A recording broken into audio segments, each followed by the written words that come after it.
دزدانی بندستی لدزدانی اراده و کرامتا بلام عجیب باجی سربخویی و سربستی سرفیرازی و شرفه بلام ممکنه بمری.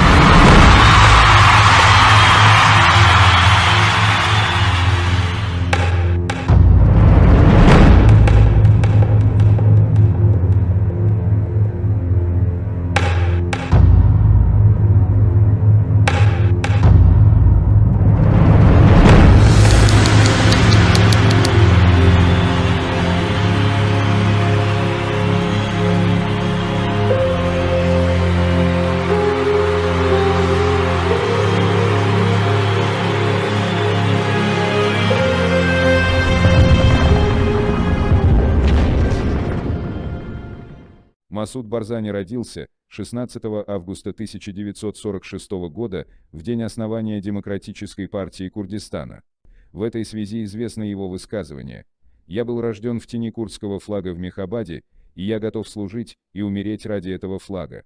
Масуд Барзани родился в Мехабаде, где его отец, легендарный генерал Мустафа Барзани, был главнокомандующим армией Мехабадской республики, провозглашенной в 1946 году в иранском Курдистане.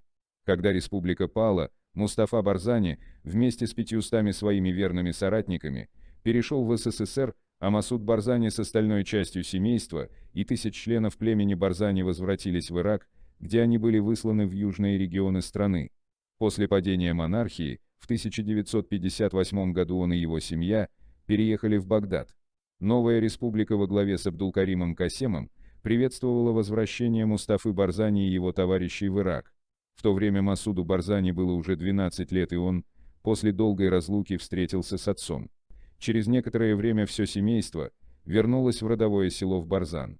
Они нашли свои дома разрушенными. Через короткое время иракские власти возобновили репрессии против курдов. Не имея никакой другой альтернативы, Мустафа Барзани и ДПК начали вооруженную борьбу в 1961 году, чтобы отстоять права курдов.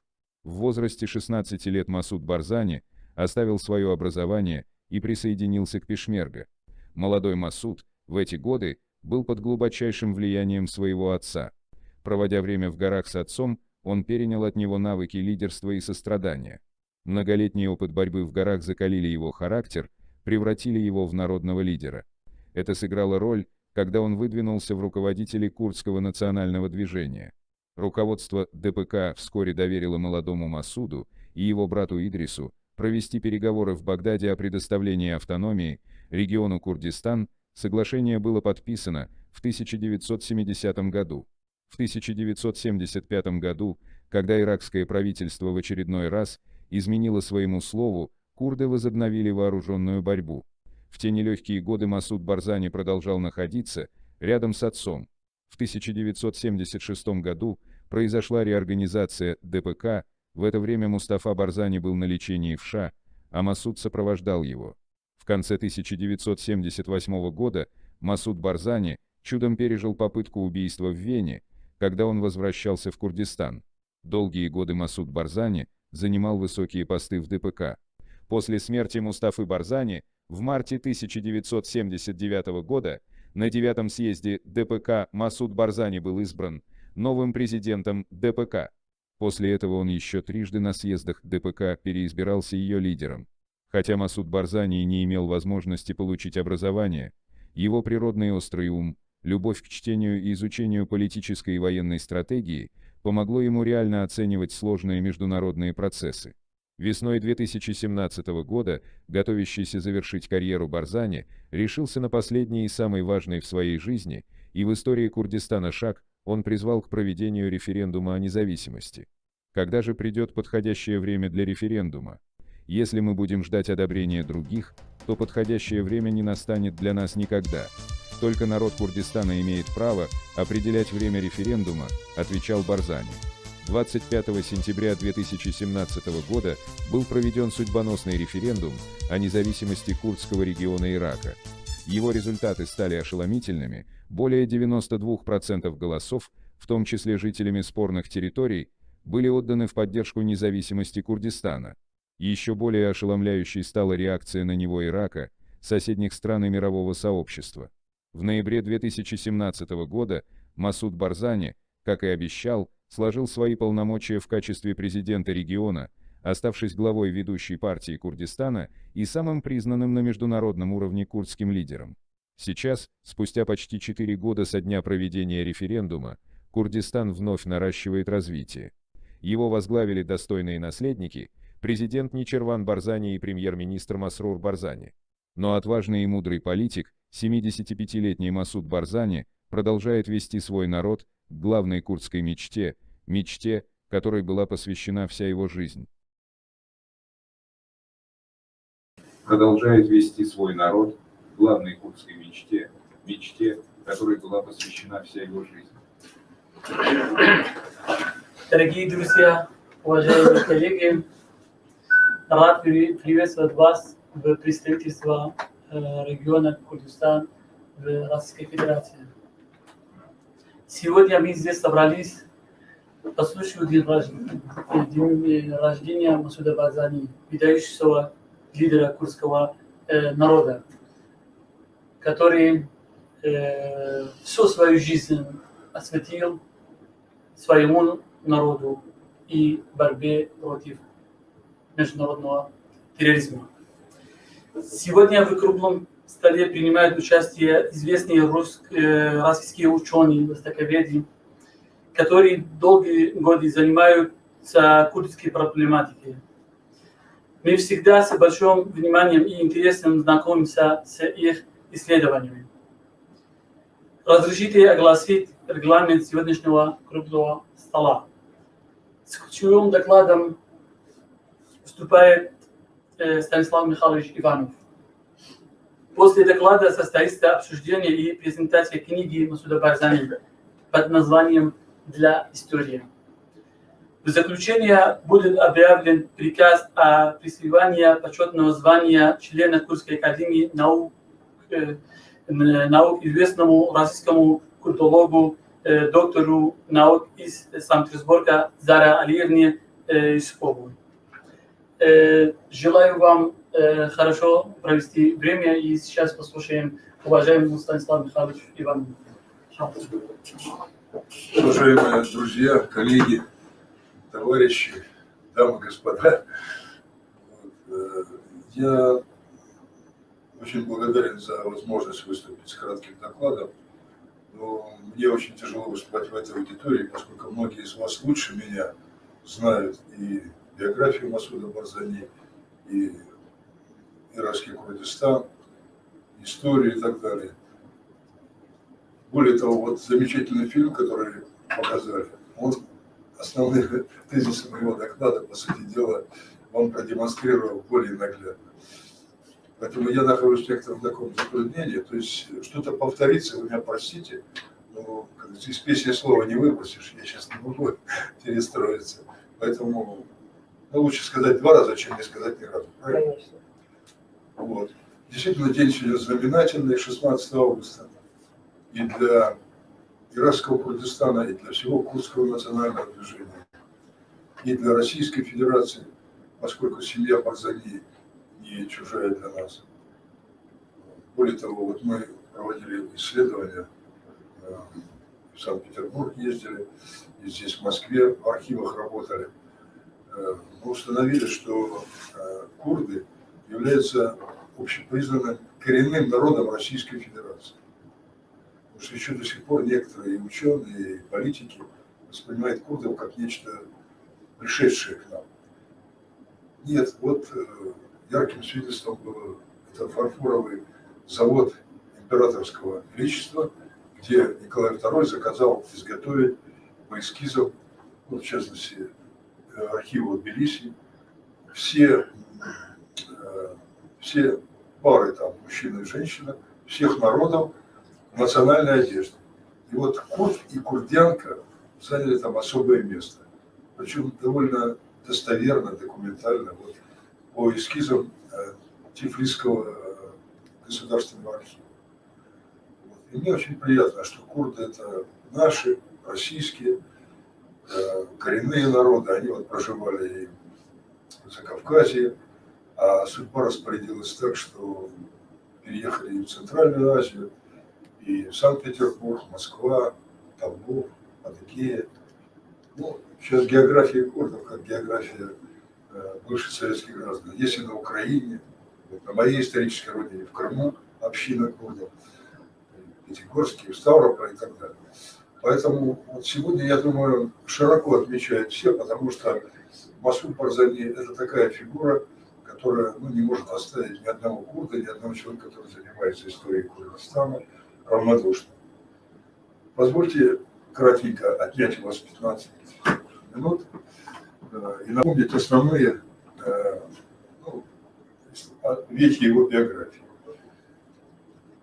Итак, рождение Масуда Барзани, как он сам отмечал, состоялось под сенью курдского флага в свободной Мехбадской Курдской республике в Иране и совпало по времени с возникновением Демократической партии Курдистана. Именно в этот день, 16 августа 1946 года, на подпольном съезде в Багдаде объединились несколько наиболее авторитетных курдских организаций Ирака и даже Ирана и провозгласили создание Демократической партии Курдистана. Как здесь в фильме упоминалось, первым председателем был заочно избран отец Масуда, командующий вооруженными силами Мехбадской республики Мулла Мустафа Барзани, который навсегда вошел в историю как мудрый политик, полководец в героической борьбе курдского народа за свои национальные права и свободы. Воспитывавшийся на примере подвигов своего отца, других членов большой дружной семьи Барзани, славных традиций курдских племен, в частности Барзани, Зибари, Масуд в 16 лет принимал самое активное участие в боевых действиях курдских отрядов Пешмерга по защите соплеменников от нападок центральных багдадских властей. Отличившись в ожесточенных боях с карателями, Масуд руководил радиостанцией «Голос Иракского Курдистана», а с 1968 года возглавил службу безопасности курдов. После поражения сентябрьского 1961 года восстания курдов в 1975 году он принял участие в реорганизации Демократической партии и подпольной борьбе. В 1978 году чудом избежал попытки покушения на него в Вене, организованной иракскими спецслужбами. Как мы знаем, иракские спецслужбы были одни из самых мощных не только в регионе, но и в мире.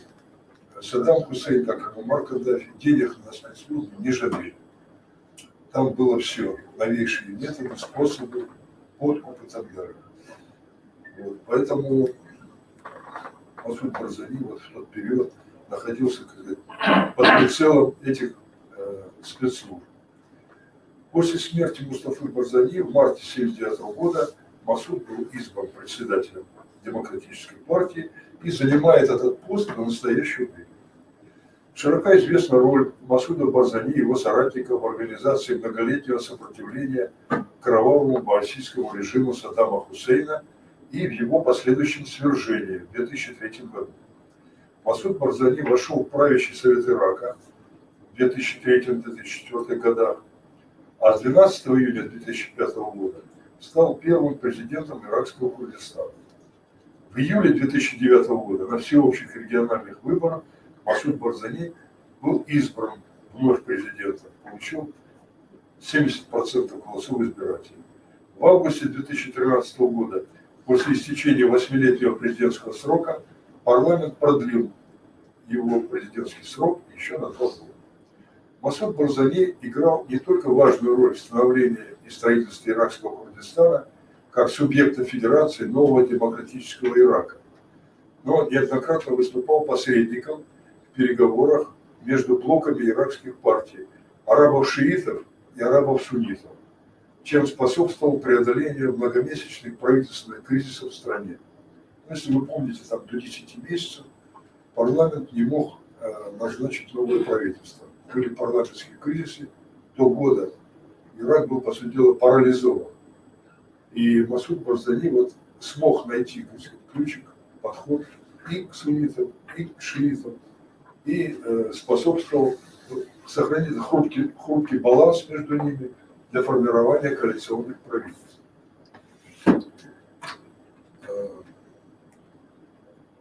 Во многом благодаря его усилиям удалось сохранить Ирак как единое государство. Я понимаю, что некоторые выступают за то, чтобы как можно быстрее форсировать процесс отделения иракского Курдистана, провозглашения независимости и так далее. Но Масуд Барзани так не считает. Он в тот период проявил такую гибкость, мудрость и сохранил все завоевания и своего отца, и последующие годы повысил статус от автономии до субъекта федерации, когда Ирак, то есть иракский Курдистан стал, по сути дела, государством в государстве. То есть формально это субъект федерации, но у них есть свой флаг, свой гимн, свой свод законов, свой президент, парламент, да, свое правительство, пешмерга, службы безопасности, полиции и так далее. Ну, то есть все атрибуты государства. Это во многом благодаря именно Масуду Барзани. Любая авантюра могла привести к утрате этих завоеваний, которые были достигнуты кровью предыдущих поколений. Общепризнанные заслуги иракских курдов и их национального лидера в борьбе с бандформированиями исламского государства, которое запрещено в Российской Федерации. В то время как регулярная иракская армия летом 2014 года разбежалась, бросив в арсеналы тяжелых вооружений, боеприпасы и военные склады, городки, казармы, как мобильность победителя. Курдские бригады пешмерга смогли дать достойный отпор джихадистам и вначале защитили свои территории, не допустили проникновения исламского государства. А в последующие месяцы и годы при поддержке международной коалиции пешмерга нанесли решающее поражение боевикам исламского государства в наземных операциях. По сути дела, пешмерга – это была основная сила в Ираке, которая на земле воевала с исламским государством.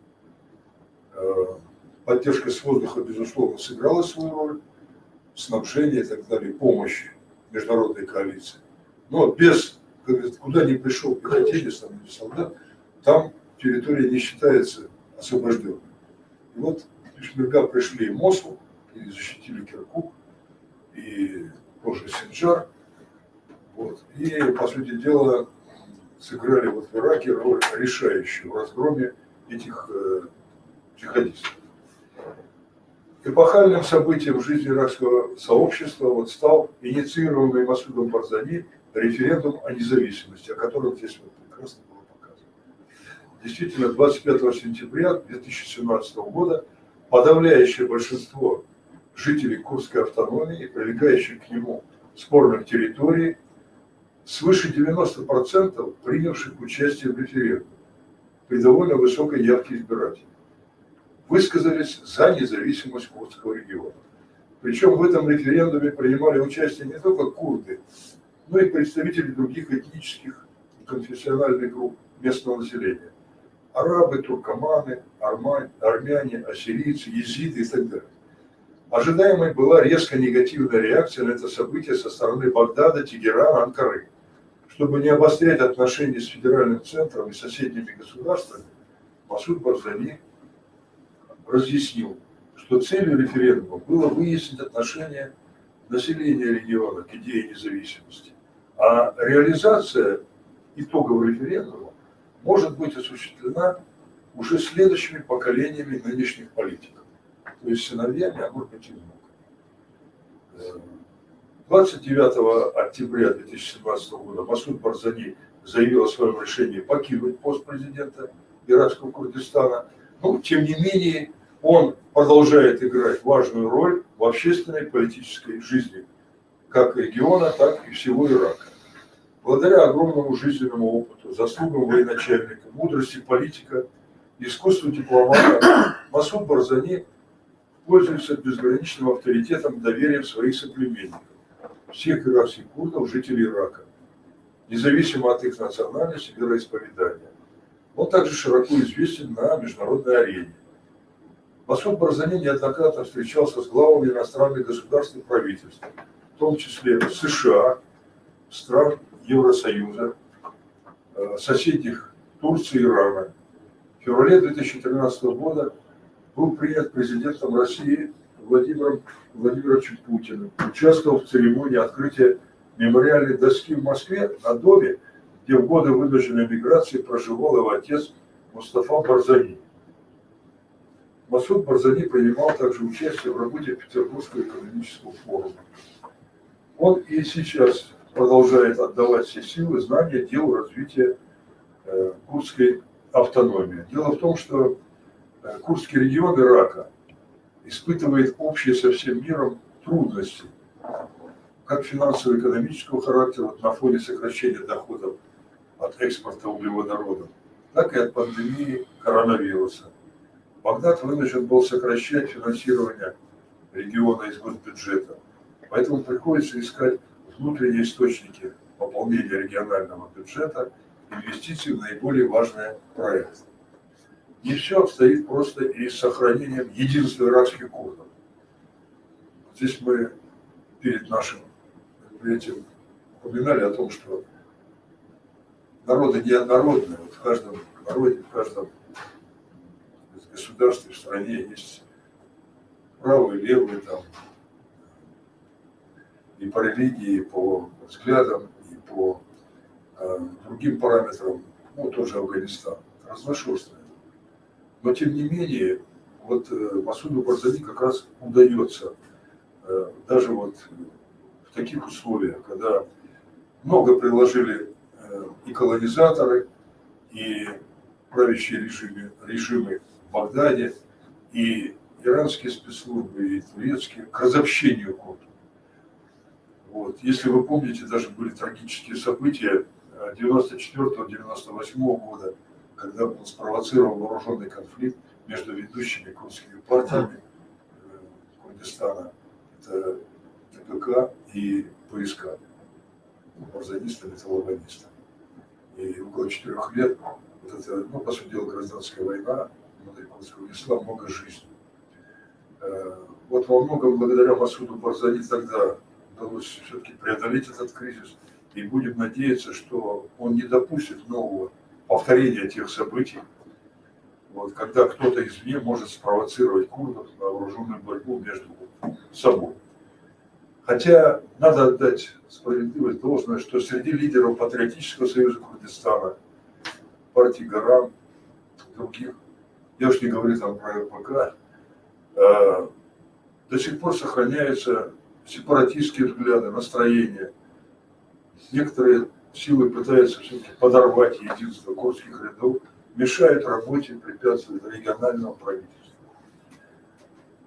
Вот особое внимание, конечно, приходится уделять и Масуду Барзани, и вот новому правительству. Это преодолению фактора активизации на севере Ирака турецкой рабочей партии Курдистана.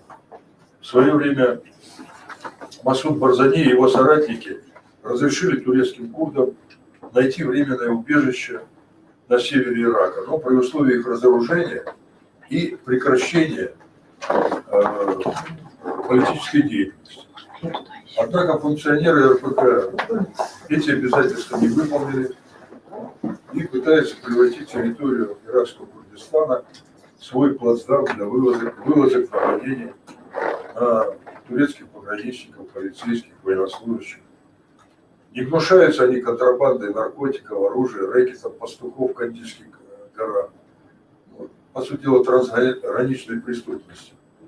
Отмечается даже вооруженное нападение боевиков РПК на бойцов Пешмерга. А в результате ответных ударов ВВС Турции разрушаются приграничные курдские деревни. Гибнут мирные жители.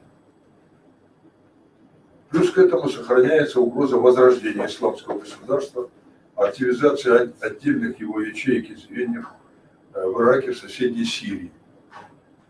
Вот в складывающихся непростых условиях обстановки в Курдском регионе Ирака, вокруг региона, Масуд Барзани остается объединяющим лидером, которому прислушиваются не только в Курдском регионе, но в Багдаде, Анкаре, Тегеране, других столицах. Поэтому в этот знаменательный день хотелось бы поздравить уважаемого Масуда Барзани с его прекрасным юбилеем, пожелать ему крепкого здоровья, счастья, новых успехов на всех фронтах дальнейшего строительства Курдского региона, мира процветания, благополучия на многострадальной Курской земле. Выражаю уверенность, что с такими лидерами, как Масуд Барзани, иракским курдам удастся преодолеть все временные трудности, занимать и дальше достойное место в своей стране, на Ближнем Востоке, в мире, прочно удерживать позиции авангарда курдского национального движения. Пожелаем иракским курдам под руководством такого лидера, как говорится, в этот знаменательный день и ведущие политические силы партии, Демократической партии Курдистана, новых успехов, сохранить завоеванное и продлить самые хорошие традиции, которые курды, в частности, вот иракские курды, за, может быть, столетнюю историю своего национального движения завоевали. Мы всегда с Масудом Барзани, с его партией, и рады, что у нас в Москве есть представители регионального правительства Курдистана, есть представители Демократической партии Курдистана, вот, и издаются два таких авторитетных сайта, как Курдистан.ру, вот Вадим Владимирович, главный редактор, и Риатаза. Да, я думаю, что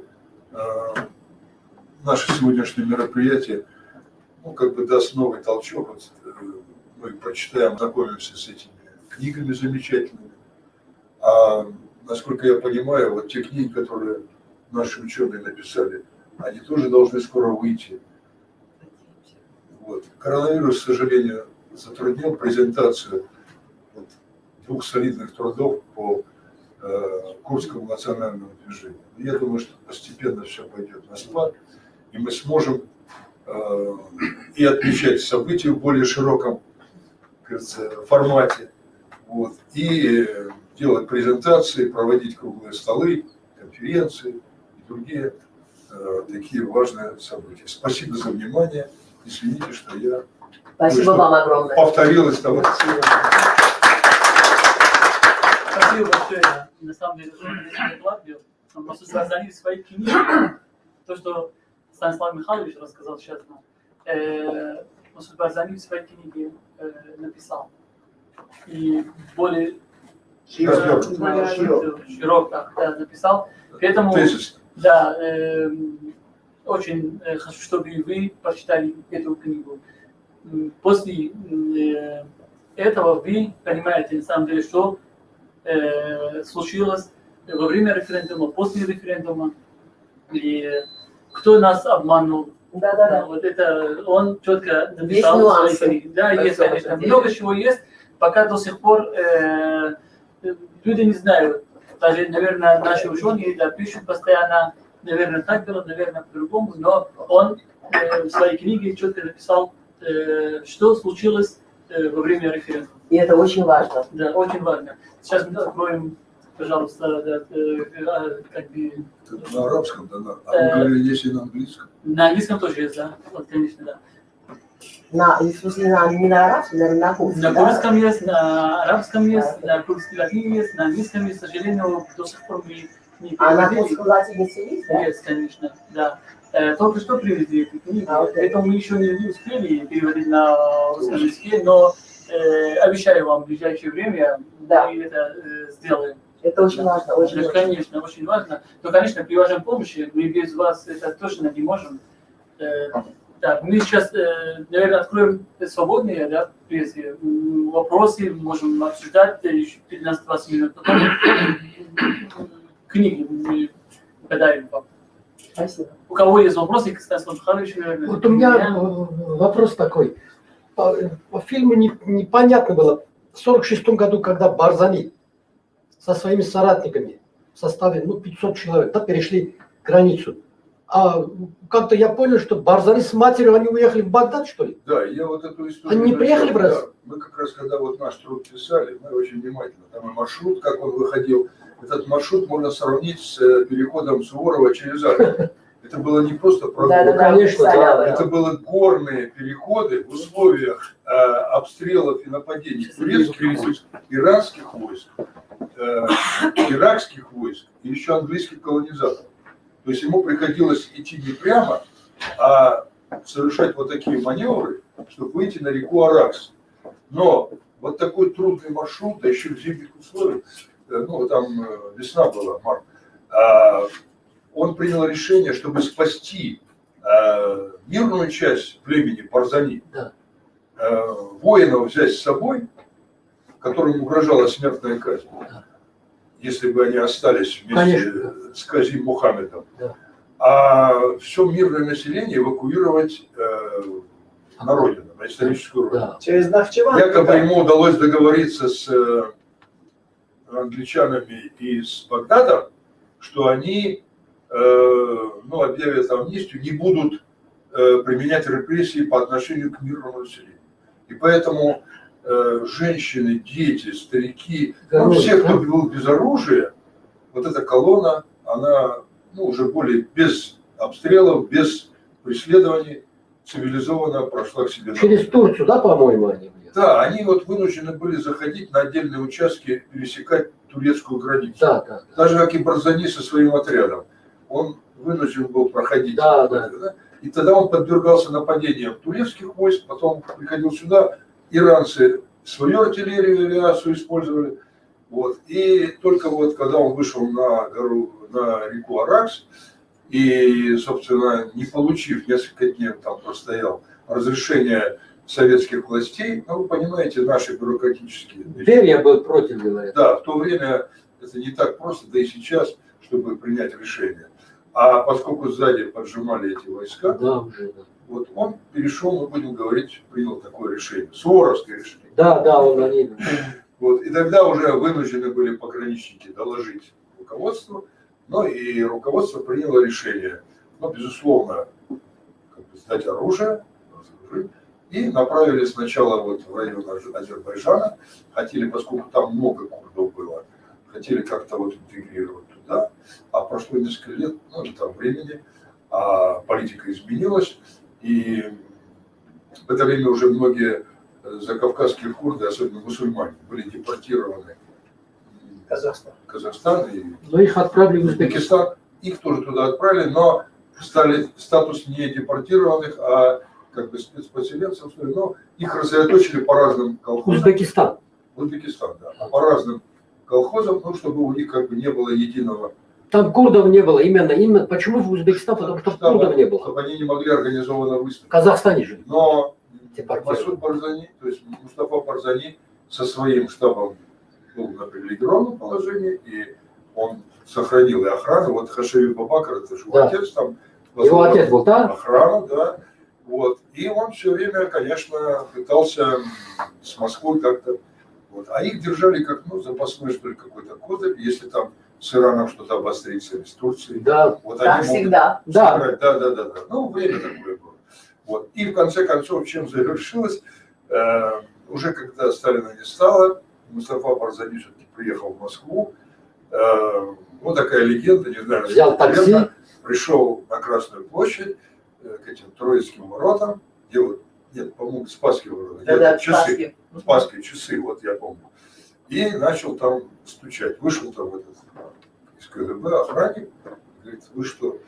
А он говорит, я хочу встретиться, значит, с представителем там власти, а там типа вы кто? С Хрущевым. Да, с Хрущевым. Вот скажите, что это не Мустафа Барзани стучится, это курдский народ стучится в дверь. Спасибо. Вот такая легенда. Насколько она правда. Но, во всяком случае, после этого... Ну, принят, да, по-моему? Там, Да, опять же, была нет встреча. документально там стенограммы, но кто-то или сам Хрущев, или его окружение приняли. После этого разрешили им собраться. Часть, вступили в Академию Фрунзе и там даже вышли. Ну, извиняюсь, школу. Мустафа Барзани говорит, он не поцеловал Хрущев. Он Значит, Саримон Мачкарья. да, значит, такой эпизод был, но Да. я говорю, у нас архивы пока еще закрыты, мы не можем прочитать там.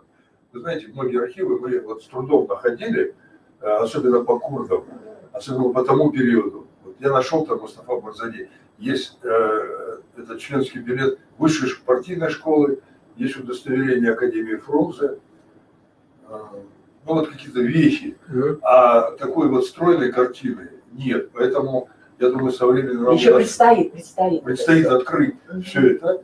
Вот. И пока мы руководствуемся тем воспоминаниями, которые сам Мустафа... Он говорил, да, мам Хрущев с царевыми мальчиками. да, и после этого ему выделили, по-моему, двухкомнатную квартиру, вот где сейчас мемориальная доска.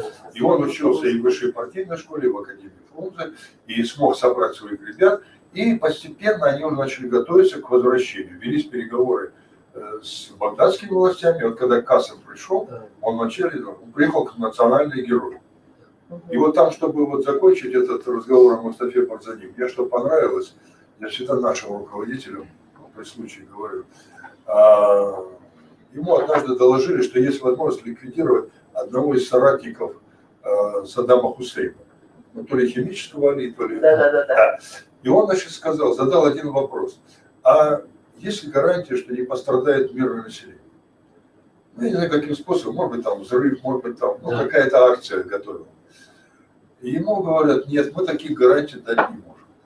Тогда он сказал, я накладываю вето на это, я запрещаю. Если даже жизнь одного мирного человека, при этом... Это по-моему в воспоминаниях Масуда. Да, вот Масуд пишет об отце. То есть это говорит о гуманизме его отца и о том, вот в какой атмосфере воспитывался Масуд. Вот почему он такой толерантный. Он даже осторожно подходит к борьбе вот с этими бандитами РПК. Почему? Потому что он понимает, что стоит только развязать вот это братоубийство.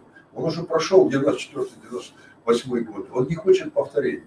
Поэтому он даже с этими вот отъявленными, так сказать, хулиганами пытается договариваться. Понимаете? Из ПСК у него терпения сколько, да? Ведь они тоже там саботируют работу правительства и все. А вот благодаря вот его толерантности, мудрости, вот такой выдержке, некоторые даже его критикуют. Ну, сколько можно терпеть, нанесите удар, все. Да нет, вот курды и так перенесли столько крови. Зачем лишняя кровь? Поэтому, очевидно, он знает лучше нас с вами ситуацию. Ситуация должна созреть, да? Конечно, он выберет момент, все. Но главное, что он остается лидером, что он держит руку на пульсе, что все приходят к нему, как его называют, Кук Барзани. Да, господин Барзани. И в нужное время получает и нынешний президент, и нынешний глава правительства, и руководители партии. Они знают, что Масуд Барзани может дать совет. Да и у нас он пользуется авторитетом. Я вот спрашивал наших чиновников. У Путина осталось приятное впечатление от встречи. Лавров очень высокого мнения. Сечин, Миллер, я не знаю, кто-то не встречался, наши все в восторге. И вот мы разослали эту книгу, подарили ее Сечину, Миллеру, Лаврову. Это книга. Да, вы извините, она на русском языке? Да. Мы тоже вот эту книгу на базе вот 2 институтов, даже 3, на 4 языках сделали. На курдском, арабском, русском и курдском латыни. Два курдского варианта, да? Сурани и Курманджи, английский. По-моему, Сурани. И Курманджи тоже. Да, Курманджи тоже есть. Да. Вот, потому что это 2-я книга вышла. Первая у нас была на Сурани, альбом, фото, а 2-я вот на Курманджи. То есть мы стараемся учитывать все это, но вот такие вещи, они пишутся годами, и не так просто их издать. Спасибо вот Газпромнефти. Опять же, люди побывали там, у них там есть проекты. Когда мы им сказали, что мы готовы вложиться, ну, наши ученые поработать, они вот профинансировали этот проект. Здорово. Да, поэтому будем стараться. И вот сегодняшний день он лишний раз привлек внимание, что иракский Курдистан – это вот важная часть курдского национального движения, я как сказал, авангард. И этот авангард надо поддержать. А за ним потянутся все, и сирийские курды, и, даст Бог, турецкие, иранские. Главное, что сохранить культуру. Ну, не только это. Главное, Станислав Михайлович. У нас есть амбиции, я считаю, что мы от них не должны отказываться. Извините, что я перебил. Спасибо вам огромное за все, что вы сказали. Это очень важно. Но, если вы позволите, я бы хотела озвучить некую эмоцию, да, именно эмоцию. Мне нечего добавить, я не ученый, так сказать, курдолог. Знаете, я вот вспоминаю свое детство, и в этом детстве не было никакого Барзани, не было Курдистана вообще. Я была абсолютно советским ребенком, пионеркой, комсомолкой. Мы ничего о себе не знали, понимаете? Мы ничего о себе не знали. И как-то даже и не комплексовали по этому поводу. Нам казалось, ну вот так, и все хорошо, мы счастливы, и это самое. И правда, мы были в каком-то смысле очень, так сказать, счастливы в своем нашем том советском прошлом. И когда-то, я помню, я пришла со школы домой, и у нас дома на каком-то почетном месте 2 фотографии. На одной изображен какой-то человек непонятной внешности, вообще, так сказать, а на другом, ну, какое-то изображение какого-то такого, ну, даже не было ясно, что это изображение какого-то храма или еще чего-то. Я спрашиваю маму, это что такое? И она мне говорит, и это Барзани. Я, кто он такой? Это, говорит, глава Курдистана. Это самый главный человек Курдистана. Когда он приехал в Армению. Да, я тогда впервые в жизни вообще услышала, что есть Барзани, что есть Курдистан. А это Лалыш, она говорит. Господи, что мы знаем? Мы ничего не знали. Но вот для многих это вот с того момента началось познание Курдистана. И есть такое, знаете, известное выражение, что у каждый народ имеет то правительство, ту власть, того, так сказать, вождя, которого заслуживают. Я считаю, что это не очень справедливо, потому что очень часто народы имеют совершенно незаслуженных. Но курдам в этом смысле повезло. Вот мое абсолютное убеждение, что семья Барзани, нам крупно повезло, что в нашей курдской жизни, реальности, в курдском пространстве политическом есть эта семья. Потому что без них я даже не представляю. Да, могут быть к ним какие-то претензии. Мы можем что-то чем-то быть недовольны. И это правильно, это естественно. Потому что мы подпитываемся от них, и они, я думаю, подпитываются от нас. Но личность Барзани, тут говорят, есть лидеры и есть лидеры. Мулла Мустафа Барзани, он, правда, бессмертный. Он лидер курдского народа, всего курдского народа. И по сравнению с ним, ну, Масуд Барзани, я очень рада, что он пошел, он плоть от плоти своего отца. Но, честное слово, я сейчас скажу, может быть, крамольно. Мне так бы хотелось, чтобы сегодня, в критический момент развития курдской политики, курдских амбиций, курдских движений, во главе курдского движения стоял бы Мулла Мустафа Барзани. Все было бы совершенно по-другому, это мое убеждение. Хотя я абсолютно уважаю семью Барзани и Масуда Барзани, и Начервана, и Масрура.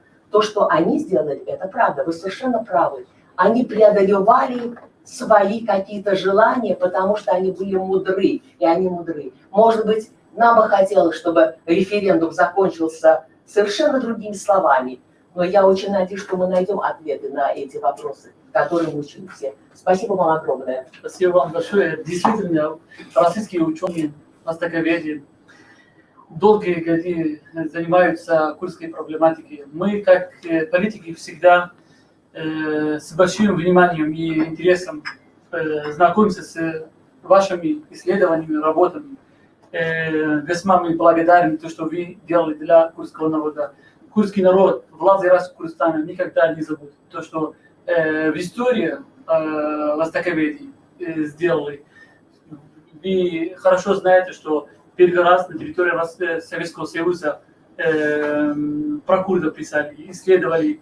Еще царское. Царское время, да, в 1812 году Жаба, да, при Курстанском, да, договоре. В 1828 году это 2 документы, которые на руках есть, можно, да. Жаба, Минорский. Минорский, да. Конечно. Поэтому мы, как власть Курдистана, никогда не забудем то, что российские ученые сделали для курдского народа. Вадим Владимирович, вам слово. Можно 2 слова скажу? Я думаю, что, в общем, с одной стороны, конечно, хотелось бы, чтобы некоторые фигуры существовали вечно, но для этого и существуют, так сказать, духовные лидеры народа. Но реально в каждой вот ситуации, в которой находится общество, оно вынуждено искать пути адаптации к той ситуации, которая существует сегодня. Я бы сказал, что вот референдум, который был проведен, он такой, понимаете, кого-то бы... Многие считают, что он так, как бы, очень неудачный. И особенно после октябрьских событий 2017 года, когда уступили в Киркуке, сдали, когда там было внутреннее предательство. В общем, не на это рассчитывали и не этого ждали. Но, тем не менее, я считаю, что вот это как бы высшее достижение Масуда Барзани. оно показывает, оно абсолютно политически, с государственной точки зрения, оно было очень как бы рассчитано. Причем я хочу напомнить, что и тогда, с самого начала, ставился вопрос, что речь идет о том, чтобы выявить как бы позицию курдского народа.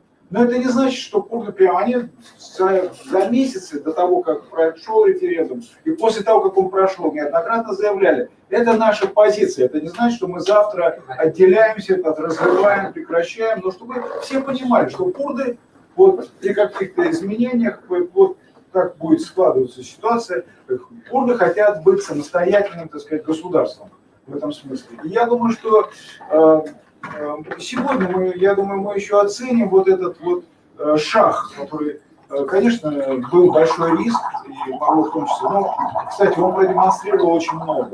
Несмотря на то, что внутри даже курдов оказалось разногласие, все-таки у курдов они были поддержаны. Багдадское правительство, там, так сказать, Хашиш-Шаби, другие, так сказать, Иран, все прочее, они не имели полной, так сказать, возможности действовать против Курдистана. То есть они не могли развернуться по полной, потому что тогда, ну, во-первых, это только что закончились бои против ИГИЛ, и, так сказать, было отмобилизовано колоссальное количество. Да, но я хочу сказать, не только курдский авторитет, что они могут себя защитить, если будут прижаты к стенке, так сказать, но и то, что международное, и Соединенные Штаты, и другие страны, они все, так сказать, четко обозначили, что у Курдистана, как у субъекта не только Иракской Федерации, но и как субъекта международного права, есть определенные права. Те права, которые есть границы, которые никому перейти просто так не удастся. То есть это тоже был момент, так сказать, испытания, когда было показано, что это несколько больше, чем просто, вот понимаете, субъект федерации внутри Ирака. Это действительно автономия, которая имеет мощные, так сказать, международные основания уже. И мы можем называть, потому что мы принимали соответствующие решения Совета Безопасности ООН о введении, так сказать, бесполетных зон, ну, то есть я имею в виду, так сказать, ограничения для действий иракской армии, другие. То есть иракский Курдистан, он имеет международный статус. И несмотря на то, что не получилось, ну, курды тогда и не ставили этой задачи, это, наоборот, было спровоцировано, в том числе и иранской стороной, так сказать, вот все эти события октября 2017 года. Тем не менее, мы сегодня все знают в мире, что есть такая автономия, обладающая серьезным международным статусом. Я вот регулярно, ну, грубо говоря, мы все, наверное, все смотрим, и мы видим, какой поток людей, я имею в виду министров, дипломатов, там, президентов проходят через иракский Курдистан. Послушайте. Я иногда, ну, я послов даже не беру, я иногда даже могу сказать, что так смотрю, и в связи с нашей вот ситуацией, в которую сейчас попала Россия после 2014 года, у нас через Кремль не проходит, нет такого потока, который идет, так сказать, через Эрбиль. Причем это не только послы, не только те люди, которые непосредственно, грубо говоря, работают на этой территории, но это реальные представители международного сообщества, которые реально заинтересованы в том, чтобы эта территория приобрела со временем определенный высокий статус. И я думаю, что вот это вот стратегические решения, то есть решение, которое, ну, не так, в смысле, ну, действительно надо было пережить октябрь 2017 года.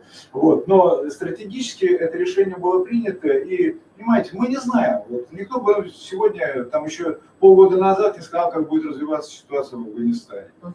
Никто бы не сказал, да, и мы еще не знаем, как будет развиваться ситуация там через полгода, через год. И поэтому это решение, это было, многие стали говорить, ошибка, еще что-то.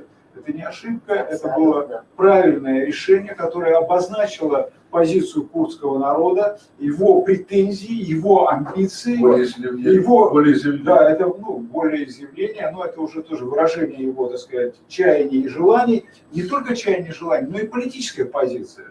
Поэтому я думаю, что в этом решении его, так сказать, он проявил себя, так сказать, очень мудро. Более того, я могу сказать, что те изменения, которые произошли после этого, как бы он ушел с поста президента иракского Курдистана, но занял позицию, оставив за собой позицию лидера Демократической партии Курдистана, ведущей, он занял ту позицию, которая, так сказать, ну, грубо говоря, ну, не айтала, но политический лидер, который имеет полномочия, возможности благодаря своему опыту, связям, контролю. Потому что то же самое, когда вы, ну, думаю, все, так сказать, вот сейчас я больше работаю с Твиттером, и там видно этот большой объем, там проходят старые члены ДПК, встречи с ними идут, встречи идут, и внимание к тем, кто живет в ПСК, и в Сулеймании, и везде, и так далее, и так далее. То есть я думаю, что Масуд Барзани реально сегодня представляет собой величину, которая является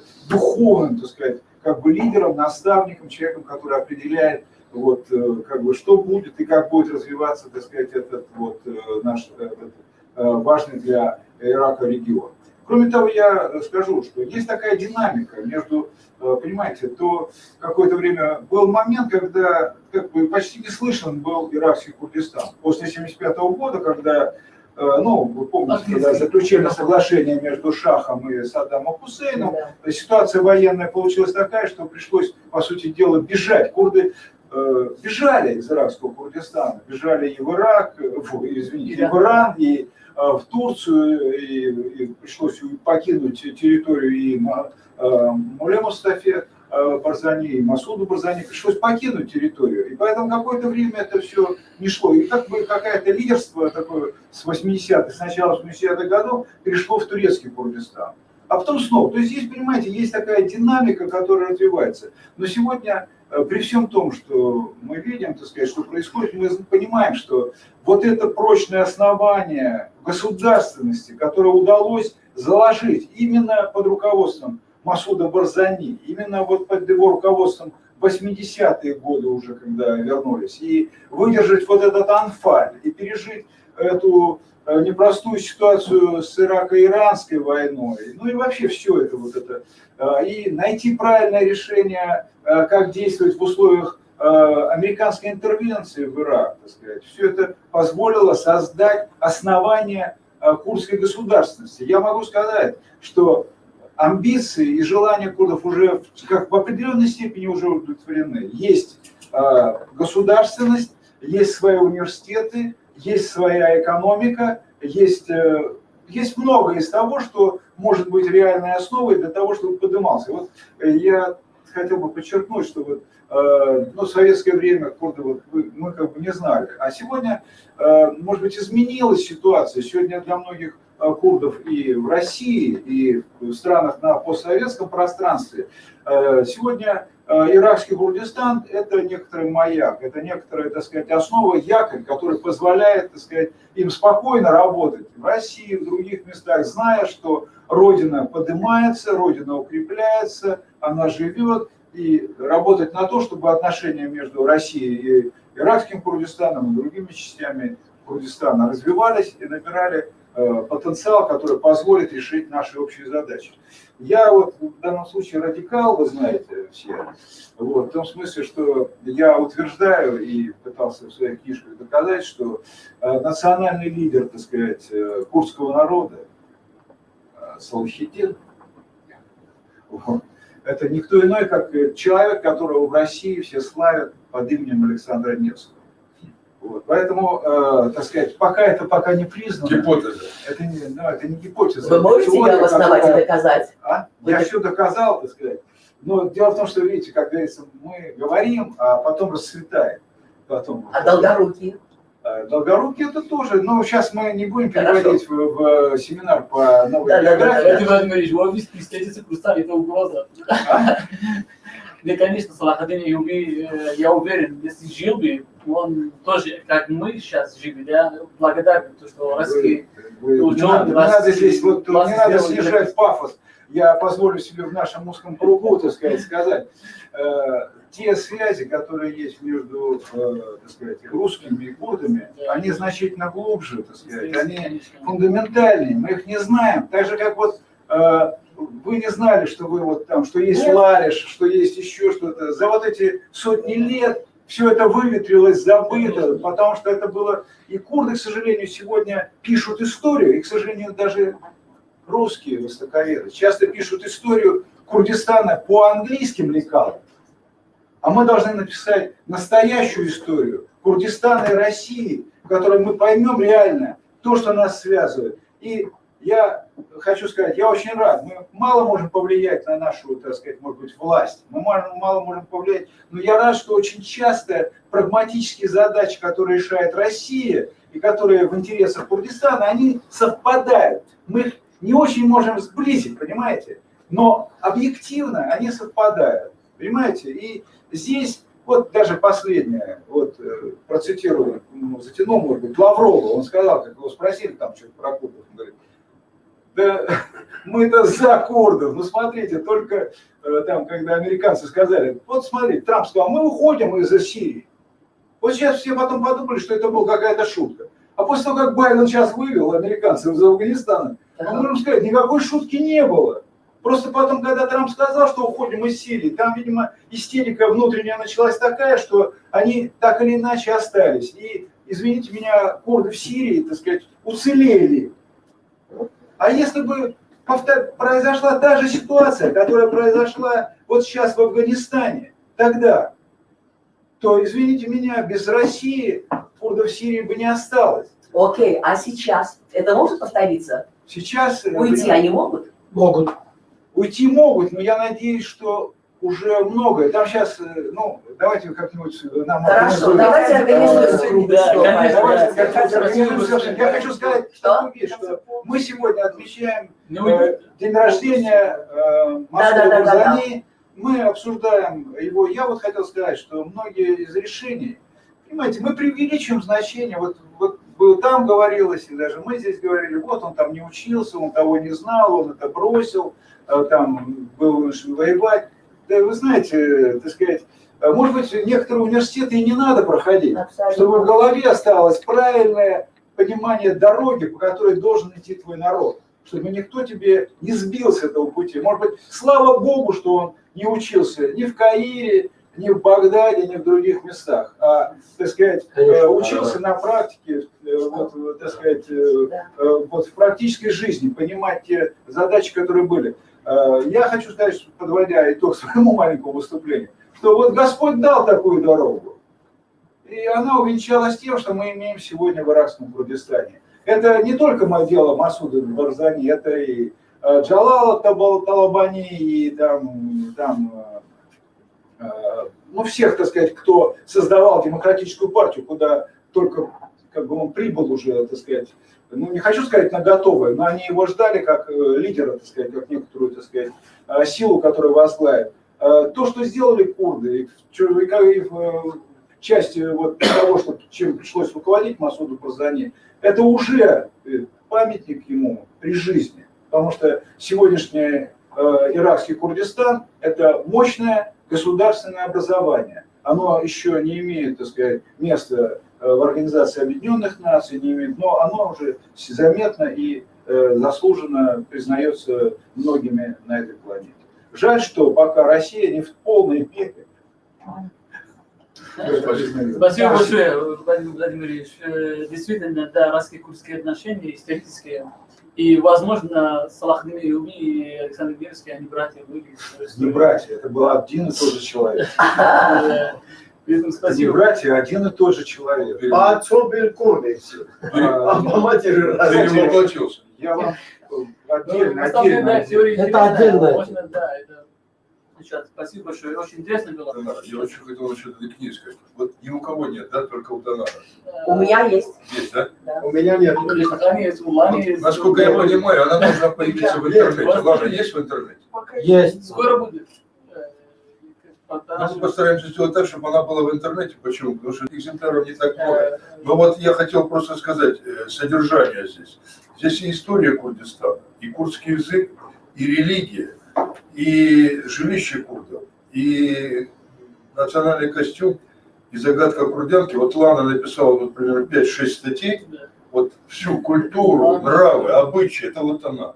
Оружие даже. Оружие, да, это все тоже она. А вот ваш покорный слуга написал всего-навсего 3 главы. Это курды в Российской империи. Ну какие главы? Да.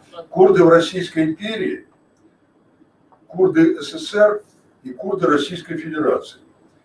Красный Курдистан и Хабатская республика. Новейшая история иракского Курдистана.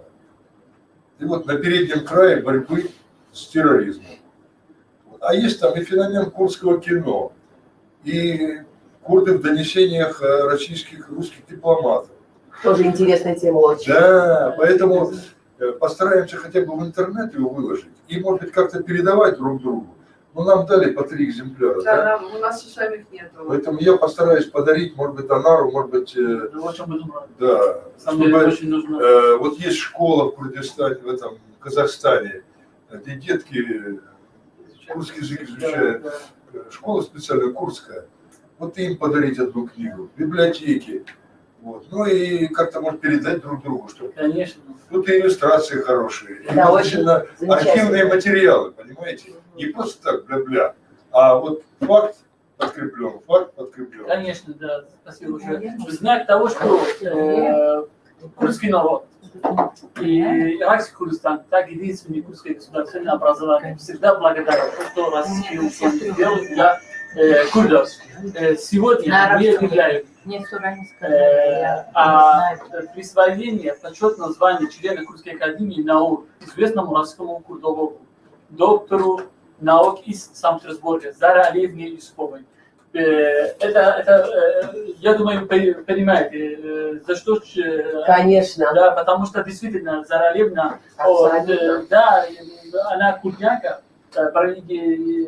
язык она, но очень много чего сделала для курдов и на русском языке. Она исследовала, она писала 7 книг у нее и более 100 статей. Да. Она свою жизнь просто посвятила курдскому народу. Да. Конечно, Курдскому языку. Да, да. Да, на самом деле. Поэтому здесь сегодня с нами Вана Маджидовна. Вана Маджидовна, старший научный сотрудник Института Востоковедения. Я просто, я не знаю, я могу встать и здесь встать могу? Или... Да, конечно, я подойду. Стойте, где удобно. Мы с Ларой Маджидовной и с коллегами Назирханом и в ближайшее время направляемся в Санкт-Петербург с оригинальными документами. Поедем туда и, конечно, это, я думаю, что она достойна. А можно еще? Конечно, да, я вам создал. Да.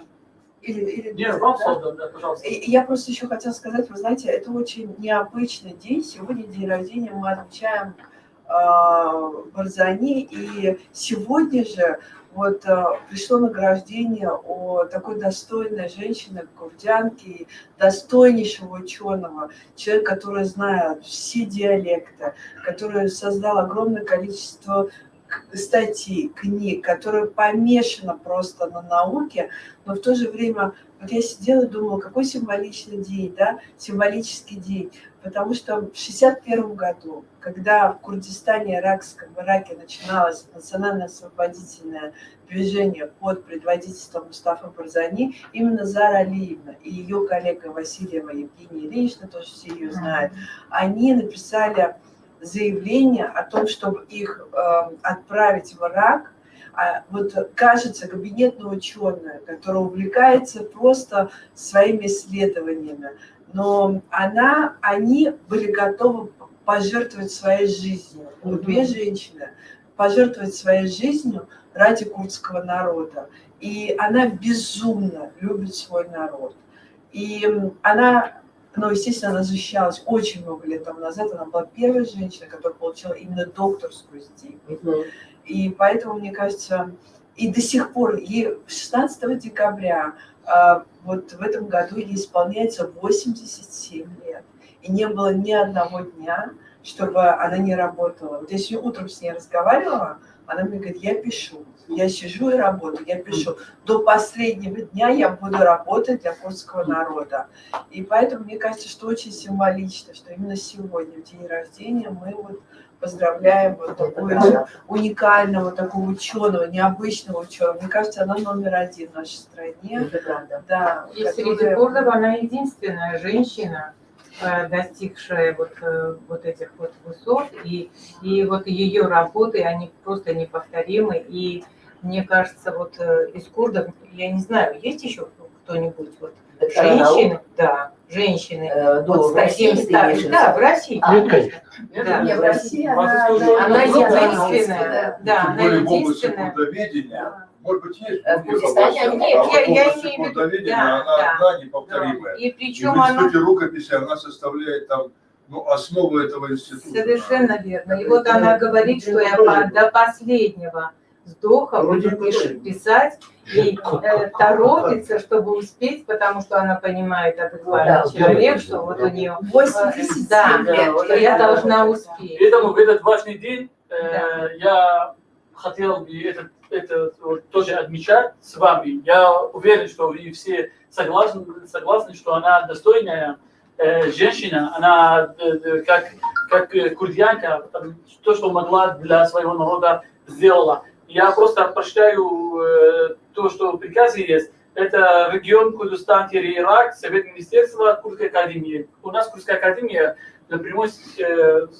подчиняется Совет Министерства. От имени Курдской Академии Курдистана мы с радостью вручаем член Курдской Академии Курдистана Зара Алиевне, профессор доктор Абдул-Фатах Али Аль-Ботани подписал здесь по приказам номер 393 подписал этот приказ. Поэтому мы все поздравляем ее и обязательно в ближайшее время мы направляемся в Санкт-Петербург и в институт сразу.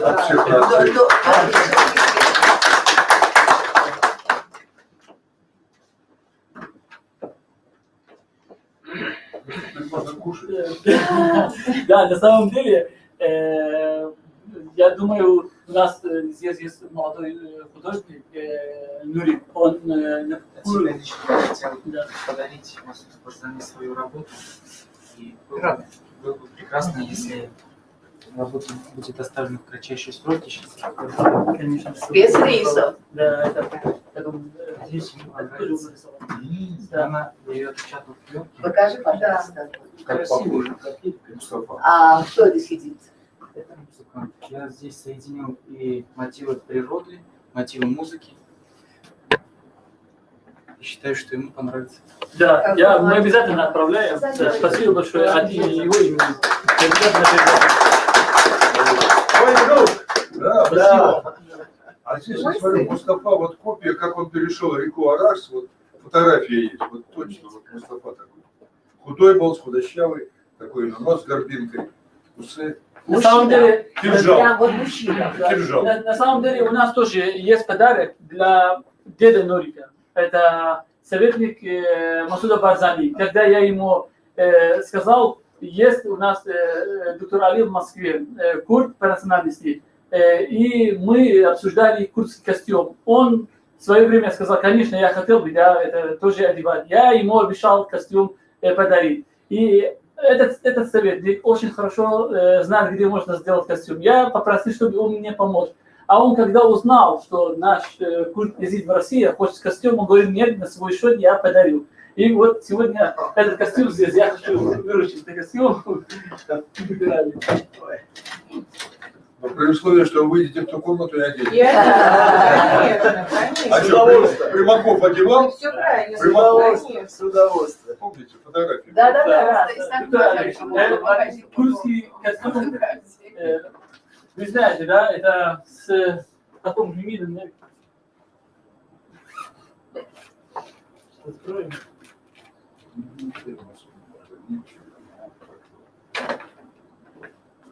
Да, это ваш костюм. И в Все метро. ровно, да? В метро ровно. Да. Это ваш размер, мы взяли и все. Спасибо, большое спасибо. Надеюсь, на следующем мероприятии вы будете... Хорошо. Я тоже буду. Да. Теперь я хотел бы вас приглашать как А можно еще Да. сказать Да. одно слово? Я просто еще хотела поблагодарить отдельно вот Донара Мустафа и господина Донара Мустафа. Когда-то я была у него оппонентом, поэтому я все Донар, а уже дипломат, уже надо другие приличия соблюдать.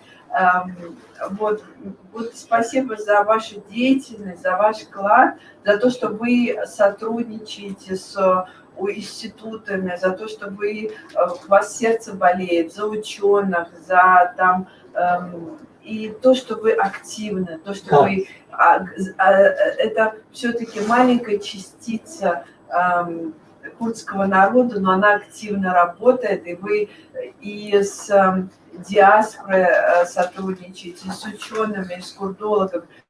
Поэтому спасибо вам огромное, что вы так активно работаете, за ваш вклад, что вы делаете и в науку, и в вашу общественную деятельность. Спасибо большое вам, очень приятно. Да, и публикуется еще. Статьи пишет, находит время для статей. Да, обязательно. Курдистан.ру, Риатаза. Конечно, надо обязательно. Приятно читать вас. Спасибо большое. Спасибо. Теперь, я думаю, надо праздновать день рождения уважаемого лидера. Масуда Барзани. Да, пожалуйста. Может быть, длинная быра? Можно, да, конечно, да. Мы здесь возьмем, и мы свободно здесь, еще... Типа, вот. Ну да, потому что там маленькая комната, наверное, лучше вот сюда. К сожалению, все книги не привезли, но еще завтра час будет, и 21 час книги будет, эти книги. Эти книги, которые сейчас есть, на арабском есть, это для вас, потому что и на курдском, и на английском есть, на кирманском.